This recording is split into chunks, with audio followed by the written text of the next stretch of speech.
जानते हैं, उसका नाम है जनक, मिथिलापुरी का राजा क्षीरध्वज।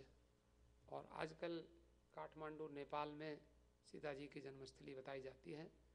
जन्म समाहित स्थल सीता कहाँ समाई, वो तो इलाहाबाद और काशी के बीच में वाल्मीकि का आश्रम है, वहाँ मैंने उसको देखा, वहाँ बहुत अच्छा, आज सीता यूनिवर्सिटी बनी, हमारे एक मित्र थे उन्होंने बनाया। लेकिन सीता जहाँ पैदा हुई वो आजकल काठमांडू के पास में नेपाल में चला गया। वो बिहार में पहले होता था, तो बिहार और नेपाल के बॉर्डर में ही वो स्थान है आज भी। तो वहाँ पर जनकपुर मिथिला, तो वहाँ के राजा क्षीरध्वज जनक, वो रावण के बहुत बड़े शत्रु हैं। क्यों शत्रु हैं, आप जरा विचार करें।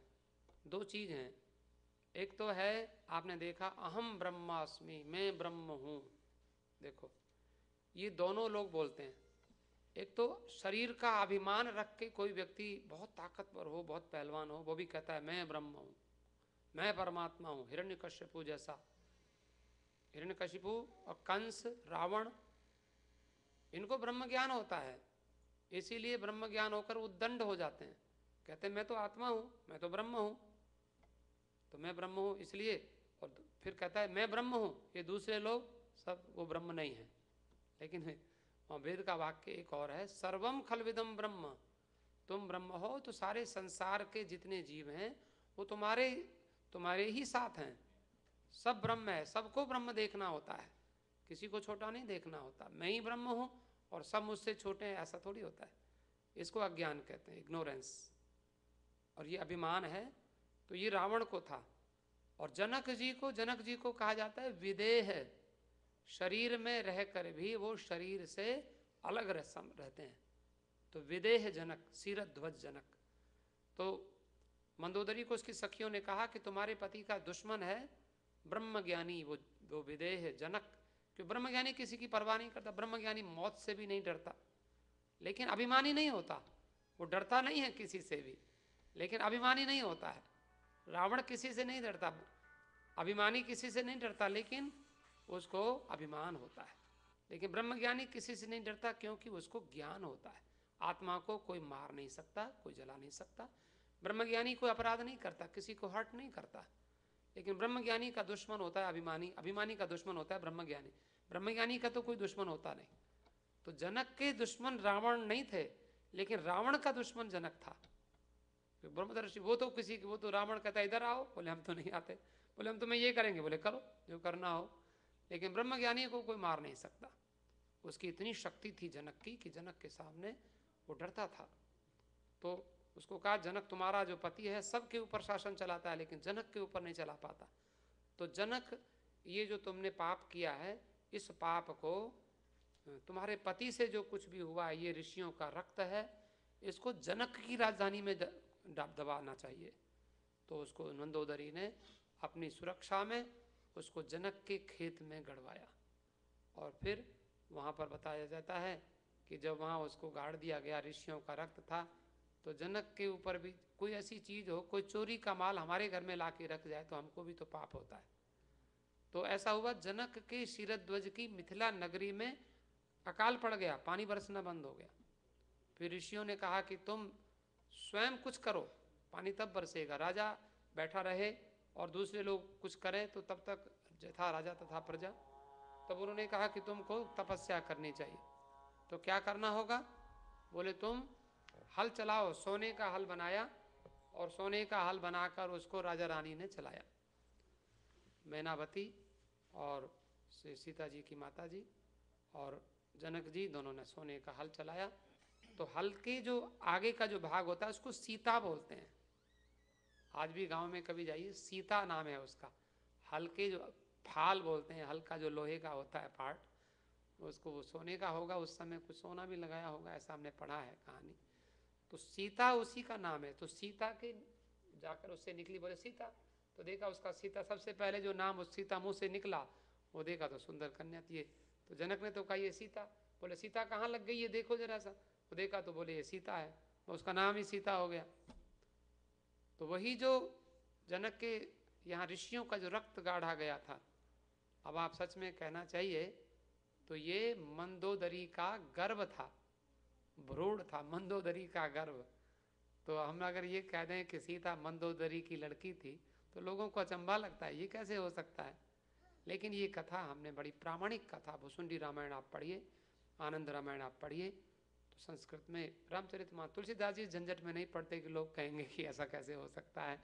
तो तुलसीदास जी ने ये, क्योंकि कलयुग के लोगों को जल्दी से विश्वास नहीं होता, तो आप लोग बड़े सुबुद्ध हैं, बड़े समझदार हैं, तो आज सीता जी का जन्मदिन है, तो सीता जी के लिए हम लोग थोड़ा सा जन्मदिन मना सकते हैं, बड़े मन ही से उनको श्रद्धांजलि। और हमारे सीता जी का जन्मदिन, ये हमारे जो सीता जी की जो हमारी जो सखी हैं, इनका नाम है, क्या नाम है, अब मैं नाम भूल गया आपका।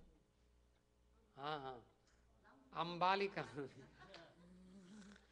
अंबालिका जी का, क्योंकि जहाँ भगवान की चर्चा होती है वहाँ कुछ संसार जल्दी से याद नहीं आता। तो अंबालिका जी ने आज सीता जी की जन्म तिथि पर बड़ा अच्छा इन्होंने सुना, इनको पता नहीं होगा, आपको नहीं मालूम था, देखो बता इन्होंने, देखो आज इन्होंने बड़ा अच्छा दिन चुना कि सीता जी के जन्मदिन पर इनकी ओर से प्रीति भोजन है, और आज ये आगे आकर सीता हनुमान चालीसा गाएंगी हमारे साथ बड़े प्रेम से। आगे आ जाओ, अभी ज़्यादा देर ना हो जाए क्योंकि भोजन भी तैयार हो गया है। तो मैंने आपको सीता जी की थोड़ी सी, थोड़ा सा गुनगुनाइए।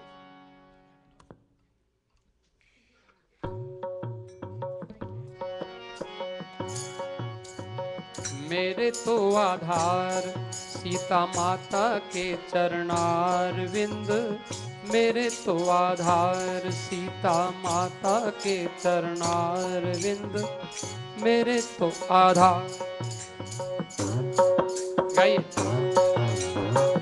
मेरे तो आधार सीता माता के चरणार विंद, मेरे तो आधार सीता माता के चरणार विंद, माता के चरणार विंद, माता के चरणार विंद, माता के चरणार विंद, माता के चरणार विंद, मेरे तो आधार सीता माता के चरणार विंद, मेरे तो आधार सीता माता के चरणार विंद, मेरे तो आधार सीता माता के चरणार, माता के चरणार विंद, माता के चरणार विंद, माता के चरणार विंद, माता के चरणार विंद, मेरे तो आधार सीता माता के चरणार विंद,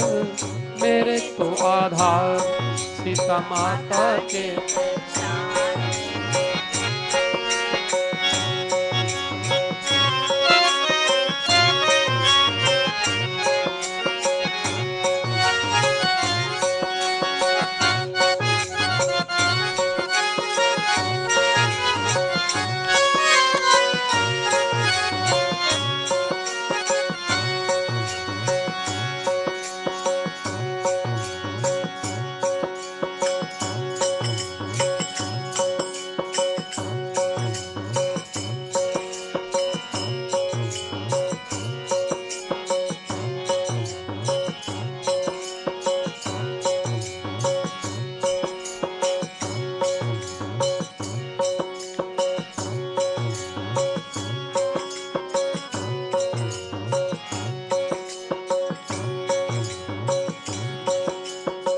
माता के चरणार विंद, माता के चरणार विंद, माता के चरणार विंद, माता के चरणार विंद, मेरे तो आधार सीता माता के चरणार विंद, मेरे तो आधार सीता माता के चरणार विंद, मेरे तो आधार।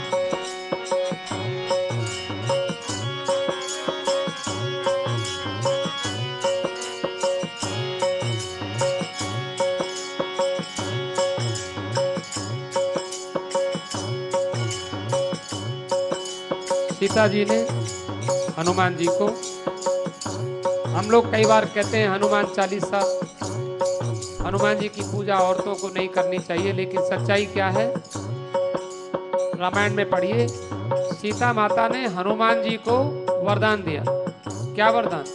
रामायण में, अजर अमर गुण निधि सुत हो, अजर अमर गुण निधि सुत हो, करहि बहुत रघुनायक छोहु। अजर अमर गुण निधि सुत हो, अजर अमर गुण निधि सुत हो, करहि बहुत रघुनायक छोहु। मेरे तो आधार सीता माता के चरणार बिंद, मेरे